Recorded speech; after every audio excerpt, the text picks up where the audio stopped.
Hello everybody, welcome back to the third in our series of the podcasts about the royal family. Today we're going to talk about William and Catherine and their three children, George, Charlotte and Louis. I've got Sheila Clark in with me. Hi Sheila. Hi. How are you? I'm fine, thank you. That's good. So thank you for joining us. So we've got a few questions to ask you today. So I thought we would talk about their wee family because it just seems so wholesome. They share lovely family moments with us, just that they're kind of choosing keeping the children as down to earth as possible. Have you had an opportunity to meet them? Where and when? I haven't had an opportunity to meet the three of them because I no longer really go to Sandringham at Christmas, which would be my one only opportunity to probably chat to them as yet. I'm always hopeful in the future, but I have had an opportunity over the last few years to observe them at different engagements, so Trooping the Colour being one of them in carriages, recently VE Day celebrations, and also at Easter, on Easter Sunday a couple of years ago. And Charlotte I did see at Wimbledon last year with her mum, which was lovely. And I just think it's interesting to watch the three children interacting with each other and with their parents, in particular Catherine when she's in the carriage with them. It is quite an interesting thing to watch. What was it you observed at Wimbledon? How did you see? What did you see? So I was at Wimbledon sitting on the hill, so I was really only an observer from afar because I didn't have a ticket for the centre court. But it was lovely to see because that was Catherine just reappearing after she was having treatment, and that was one of our first public engagements. And it was lovely to see Charlotte by her side, sort of supporting her mum, I suppose. She was there with her sister, and it was a nice thing to see. I think Charlotte is very keen on tennis. I think our mum is very keen on tennis, and I think Charlotte's following in the footsteps, and I think she's got quite a liking for some of the young male tennis stars, and you could sort of see that. I'd watched that on television the year before, and I think she was quite delighted with the sort of winner of the match. Who was it who won that year? That was Alcaraz. Okay, of course. Yeah. I'm not a follower of the tennis, but that's great. Yes. I thought we'd also talk about wee Louis. He's a cheeky lad, isn't he? So I saw a video of him online, and he was at a public event, and he was watching his older brother moving his hair out of his face, and so there was him, flick of the hair, move the head back, mock. Yes, that was the VE Day celebrations, and I was fortunate enough to be on the Mall. And while I wouldn't say I was close up to the Victoria Memorial, I was near enough that I could observe that. And certainly with my camera, I was able to observe that through my lens finder. And I have one or two pictures of them sort of messing about there. But the video that you're referring to, I thought was great. He was sort of mimicking his brother and everything, and also at some point during that ceremony, he was trying to get his father's attention by pulling on the braids and things of his father. And I just think they're just so natural together, and that's what I like about it. They're not correcting their children from doing something like that. You know, they're keeping them in order, but they are allowing them to be free and easy, just as any parent would with a child at a thing like that. They're bringing them up to respect the people because they were talking to the veterans roundabout, but at the same time, Louis is only young and he's being allowed to be his natural self. And what's more, we as the public are enjoying snippets of that, and I think that's just very refreshing. I love what you just said there, the fact that they're keeping them kind of in line the way that parents do and keep their children, but at the same time they're allowing the children just to do the things that siblings do with each other, that kind of mocking of one sibling to the other, or as you say, pulling on the clothing or whatever. It's just normal, and I think that they need to be able to live. One of my favourite memories, I think, is from the Platinum Jubilee, and I was in the Mall when the Platinum Jubilee took place, so I saw them all going up the Mall towards the palace and everything, but sitting and watching Charles, who's now king, obviously, with his grandson clambering over towards him to sit on his knee. I just thought that was a lovely thing for that lad to be doing. And what's more, the Prince of Wales, as he was at the time, looked absolutely thrilled to have his grandson sitting on his knee. And I just think that's a side perhaps we haven't seen in the same way of him. We did see him with his children, but we were often sheltered from him with his children when they were young because it was more focused on Diana. Whereas I think seeing him naturally with his his grandchildren. It's a lovely thing to see. That is nice. Just seeing that real family atmosphere that they're giving now, I think they're trying their best to move forward and to become a better unit, it would seem, of them together. I would agree. I mean, I obviously was not around when the Queen, the late Queen and Margaret were growing up, and the only family that I can relate this to is the pictures and the bits of video and sort of tele-recordings that we've seen of Elizabeth and Margaret when they were little children with their parents running around free and easy before she was ever going to be expected to be Queen. That's the only thing I can equate this with. This is, 3 other children in a modern day, and we're seeing that with their parents in a way that we perhaps didn't with the Queen and the Duke of Edinburgh and their 4 children. We saw snippets of it, but I don't think we ever really saw the family atmosphere other than the bits we saw at Balmoral. And I think part of that, and it's no criticism, part of that is because the Queen, when she married the Duke of Edinburgh, obviously wasn't Queen then, she was Princess Elizabeth, but quite quickly took on duties of her father. So she had the 2 children. They were in Malta for a bit together, but their family life couldn't really be around these young children because very quickly she suddenly became Queen, and a young Queen, and then she had quite a big gap before she had the next 2.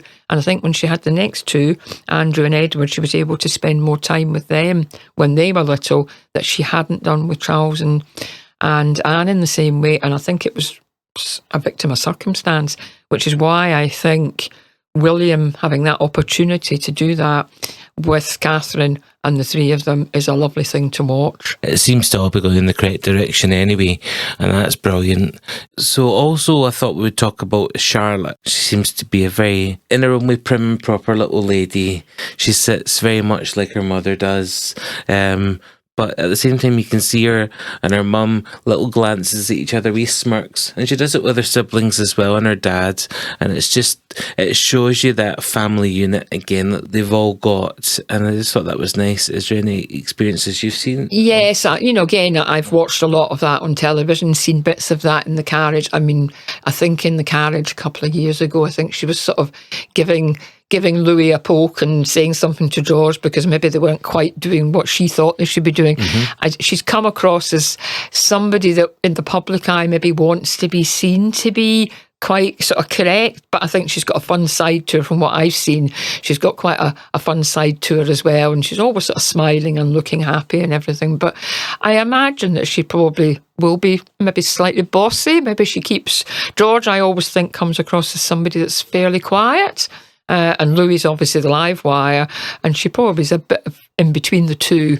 But I'm sure when they're together as a family, it's different. But I'm sure she does sort of keep her 2 brothers in order in some way. She probably thinks that there's a way to behave in the public when they're sitting in a carriage going down the mile, trying to rule the roost. Yes. Trying to, yeah. Oh, that's funny. So she's the middle one, isn't she? She's the middle one, yes. Yeah, and you see, that was nice as well. When they had her christened, they decided they were going to have her christened at Sandringham Church, and they decided they would open up the grounds beside Sandringham Church and allow the public to come in. It was almost like a thank you for the way the public had responded to the births of their 2 children, and they thought they would have the christening at St Mary's Magdalene at Sandringham, and they would invite the public to stand in the grounds with the proviso that nobody would bring flowers or anything. It was really just about going and watching the family walking to church.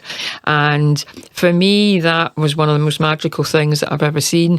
I got there early in the morning, about 7 o'clock, queued up, got my place, went down and stood there, and it was like watching any family taking their children to a christening in a little local church.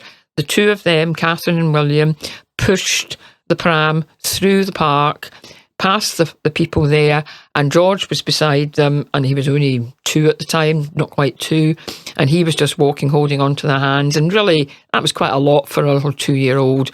And then he got there, went into the service, and I think on the way out, there was a wee bit of an altercation with the nanny, and coming down the path, he was a bit upset, but then he started walking, and I've got lovely ones of him walking down. I think eventually he got picked up, but it was a lovely thing to see, and I think it's something we might not see very much in the future. I think that was a one-off for that occasion. But it was lovely, and it was just the Queen and the Duke of Edinburgh and the Duchess of Cornwall and the Prince of Wales that really attended that service, along with Catherine's parents. There really wasn't anybody else, and most of them were on foot. They weren't all on foot, but some of them were. And it was just a nice thing to see, and it was lovely that they let the public in there. It's just all the moments of seeing them in small environments like that, where we're not necessarily having camera on them, or although there is camera there, they're just trying to get on with their lives. They're trying to do the things that they need to do and they want to do. And we always kind of hound them, don't we, with trying to get a glimpse at what they're doing, or trying to get a glimpse at what's happening behind the closed door. And they're just a wholesome, lovely family. That's really what it is. And I think when Catherine got married, I did go down to London, and I was very fortunate to get a good place, not on the Mall, but around the corner from the Mall. I had a couple of friends that kept me a spot, because I had to travel from Scotland down there. My flight was diverted from Edinburgh, so I didn't get there till about 8 o'clock at night, but they'd kept my space near Horse Guards, and I got a nice spot there. So therefore, the couple looked as they passed by after their marriage in the carriage, and that was a lovely moment.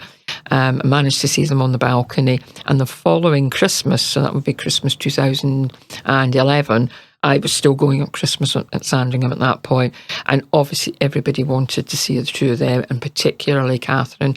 And I remember handing over a photograph that I'd taken earlier on in the year, and she was thrilled with that, and we had a bit of a chat. But what got me more than anything was the two of them interacting with some of the children, including a young lad who was there, who I got to know at Sandringham, and he actually became his godmother a couple of years later. But I've got a lovely photograph of William down at his level, speaking to them, almost the heads touching, and that's what's nice. They're getting down to the children's level and having a conversation with them. He was dressed in his Scout's uniform at the time, and there was a lovely conversation between Catherine and the boy, and then also William and him as well. And it was lovely, and other children as well. It was a lovely moment. And I really enjoyed that first meeting with Catherine. I'm only sorry that because I live where I live in Scotland, and my job as a teacher for a long time stopped me from going to things, and they're not up here so much. And nowadays, with security the way it is, it's difficult to know where they're going to be and when they're going to be, quite rightly so. That's not a criticism in any way. It's just hard to get to know, because they are a couple I would like to see more of. I've obviously seen William over the years growing up and had that opportunity, but I would love to see more of Catherine. I was lucky a few weeks ago.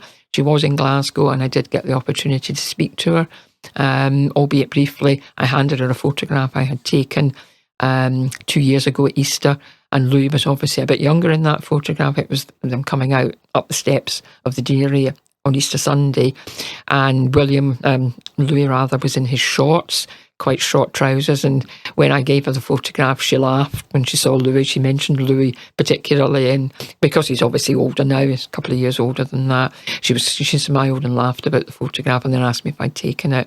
And I did get the opportunity to thank her for releasing the photographs that she releases every so often, because I think they're special because she has taken them, so they're not posed photographs as such. She's taken them. She's in control of what's happening with those photographs. And I think that's the thing that we're getting released every so often. We get a nice photograph, maybe for a birthday or for whatever occasion. And I think that's the good way to go, where they're controlling what the public are seeing. And we get enough of it during the year, every year, to keep the public at bay. They don't want more. They don't go looking for more. They're satisfied with what we're being given, and I think it's enough, because I think they should have a right to a private life as well. Definitely, they really should have a right to a private life. They shouldn't be hounded. They should be able to go and do the things they want to do. And it must be so suppressing for them, having to watch where they go, what they say, what they do, all the time, even in their own family time. Like, that must be so. I think it's very hard. We just go about. Yes. We don't think twice. Something goes up on social media, and although it's there, it's forgotten about later on. Yes. But in a position like that, it's never forgotten, and that's that's the sad the bit. trouble, and it's the wrong things that get talked about. I mean, I know that they go to Norfolk and they've got their home at Amna Hall, and they can have a bit of freedom and a bit of private time there. They are able to sometimes go to some of the shops, like in Kings Lynn, and they've been seen in places like Swaffham. And I think that's lovely that they can do that. And the people there, perhaps, that live in that area, perhaps accept that they're there and maybe just give them that bit of space. You know, if they can slip into a shop, I think that's good, especially with the children, because it's giving the children that insight into what real life is like. Yeah. Yeah, no, I definitely feel that. I wish it was easier for them to be able to do that. And the logistics that goes into just being able to go into that shop must be a couple of hours in the planning. It probably is. It's probably they can't be spontaneous. I don't know what it's like because they're not up at Balmoral so much. I mean, I know that, you know, the Queen did take, there's pictures of Edward going shopping in a shop, but I think it was probably largely staged rather than them doing that. But I do know that, you know, the Queen Camilla goes with her children and grandchildren to Ballater at times, and the King has been seen there, and I think, you know, various members of the family have been seen there on odd occasions. And I think as a lot of people leave them alone, I think it's fine if they do that. I mean, I was there 2 years ago and I know the Queen was in a boutique shop, but I didn't want to see her. I didn't want her to see me. And I got out of the way and went into her cafe and sat down. And yes, 2-3 minutes later, she passed by with a number of people, including her own daughter, I think, and granddaughter, and walked up the street to get in her car, not drawing attention to herself outside. And I think I did the right thing because I wanted out of the way. I've observed it from inside, sitting down at a table from the back of the shop. I couldn't help but see it, but I didn't want her to see me. To me, that's her private time, and she doesn't want to see a member of the public that she's seen elsewhere and would probably recognise. She doesn't want to see me there. I didn't know she was there when I went there, to be fair. I'd gone there for a different purpose, just to have some breakfast, but that was the reason I was there. But, you know, it's nice to see that she's having a bit of private time there with her own family. No, I agree. I definitely agree. I've been in scenarios before where I've seen somebody of status, not necessarily royal family, but of status. I just leave them be because they probably don't want that. They want to just get on with their day. They're only there doing their boring tasks they need to do. You know, they wouldn't be able to get anything done if it were people constantly at them. And it's important for the children, I think, to have their childhood and allow that to happen. Definitely. And talking about the children, we haven't talked about wee George yet. He always seems to be a wee sensible little lad as well. He looks like that. So I saw him only 2 weeks ago when a Troop in the Colour, and I think for the first time I've actually captured him and Louis having some sort of a joke in the carriage, whatever it was they were saying to each other. So I've got George actually coming up the mall laughing with Louis, and maybe he's doing that a lot, and I was just, you know, I've been unlucky, but a lot of the time he does look quite serious, but he probably is aware of his role.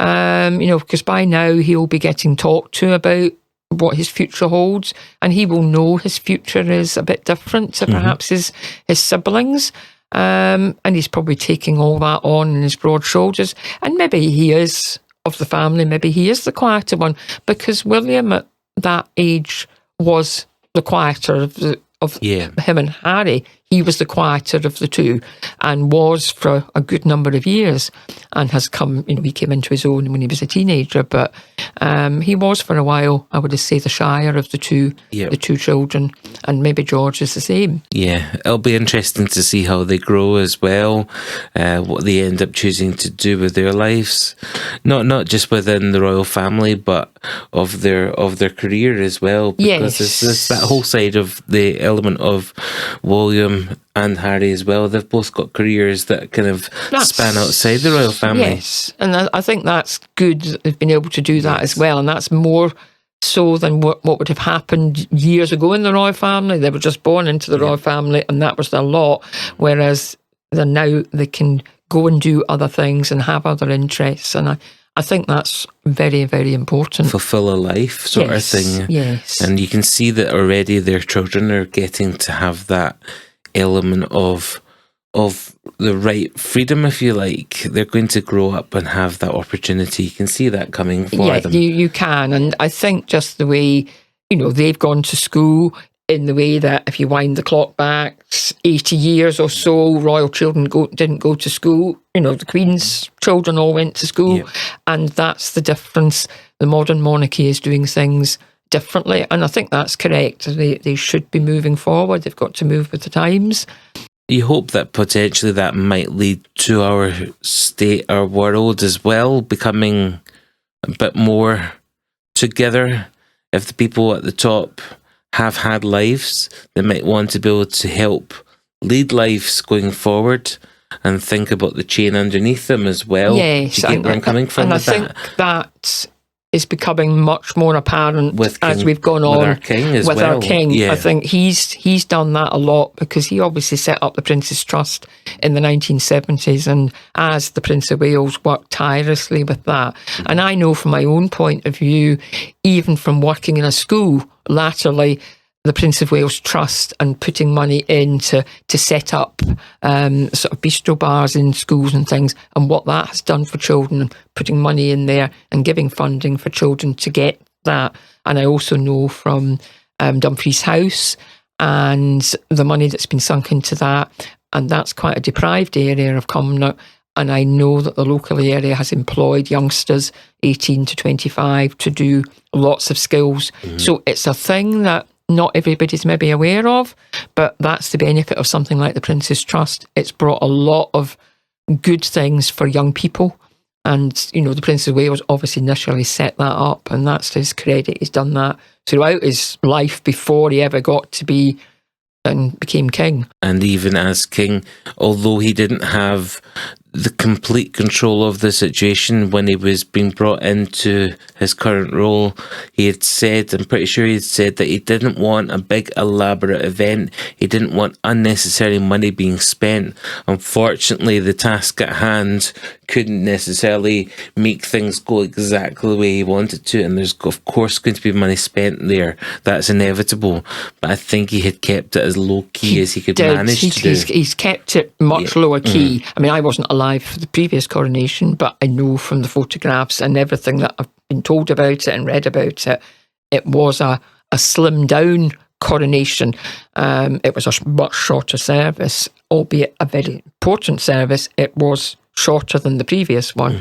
But yes, it was. And I think at the moment, I don't seem to be any plans to have a ceremony for William to become Prince of Wales, as there was in 1969 and had been with previous ones. And again, it's the sort of choice they're making, because they are very aware of the economic situation, and they're trying to make it as apparent as they can, to keep in pace with what's going on. And that's definitely a good thing as well. We can see that kind of humility that they're bringing to the position that they're in. Yeah. Let's talk about Kate. Got such a good way with everyone. She seems to come in contact with. She just, every time that she speaks to somebody, she's always got time for them, even if they've been there for the full day or whatever on a busy schedule. She always stops. She's always got a smile for everybody. Goodness, that must be tiring, don't you think? She must go home at the end of the day. I think it is.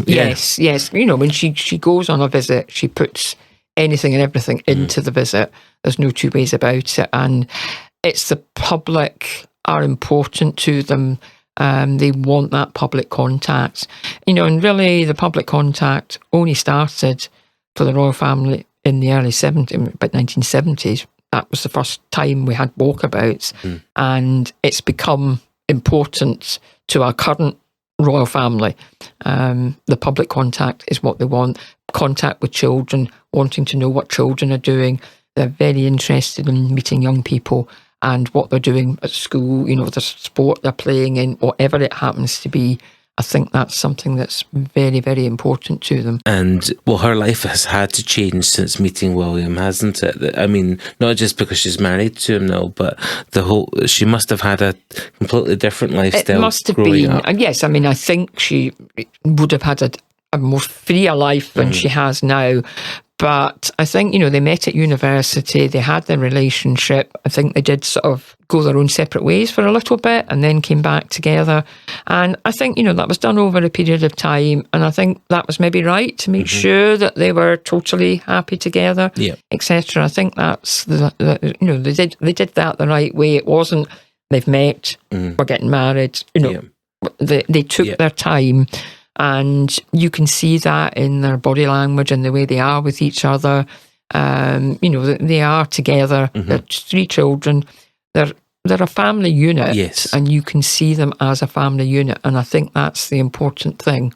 And that taking time like that and being given that freedom to take time was probably what made them that family unit in the end. Yes. I think that's the difference. So that's when the change came. With so many divorces and things going wrong with Queen Elizabeth's 3 older children, I think it was a bit different when Prince Edward met Sophie, if I can use that as an example. They were allowed to sort of nurture their relationship a bit more, and their relationship was more public knowledge for quite a few years before they actually decided they were going to get married. And I think, again, that's the reason why their marriage has worked and lasted so well, because they've kept their children to a large extent. We didn't see a lot of their children when they were younger. And I think they're another, what I would call a lovely family unit together. When I see them together, we have lovely pictures of them together. And I think they've done the same thing with their family. And probably some of the other families are the same. I think what I see Mike Tyndall and Zara, if I can use them as another example, with their children. Again, they're not quite in the same position as William and Catherine, but again, it's a family unit. You can see they're happy with their children. Yes.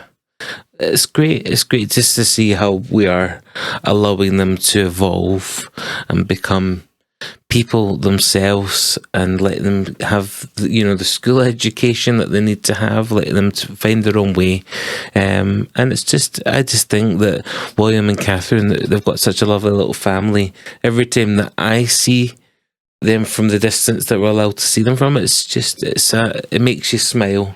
It makes you smile. Does, and I think one of my favourite memories from the Platinum Jubilee is I was fortunate enough to be able to see the Queen on the balcony after Trooping the Colour that year. So that was her second last appearance on the balcony. And they were watching the planes go over, and I've got some photographs, and the Queen is standing there. She's pointing at Louis, she's pointing to the sky, she's smiling, she's interacting with him. And I just think that's an image I will always remember. I was fortunate enough to be sort of to the left of that balcony and watching that happen. And I have those photographs. I've seen the photographs that the press have taken, but I have my own personal ones that I took and witnessed that with Louis there, because there was a real interaction there on that day. And to touch upon something you said, I think 2 weeks ago, which was you'd given the Queen a picture at one point in time, and you said that you'd seen that in one of the documentaries at one point on the That's correct, on the piano, at Balmoral, and it's now on a bookshelf in the same room. Yeah, so you'd kind of hope that might be the same type of thing with Catherine, where they might keep the picture in some way. They might, yes. Yeah. And that's a nice thing. Yes, because I don't know how many photographs they get from members of the public. That's something I've chosen to do, and there are 1 or 2 others like me that do that. But I don't think it's everybody's thing. They'll give flowers, but they won't necessarily hand a photograph over. So they might just store it somewhere, but they might put it somewhere that they can see it if they like the photograph. I think that's their choice to do whatever they want to do with their photographs. That's good. Okay, well, I think we need to wrap it up for this week. It's been wonderful to talk to you again, so thank you very much. We'll be back next time for another episode about the royal family. But take care, everybody, and stay safe. Thank you.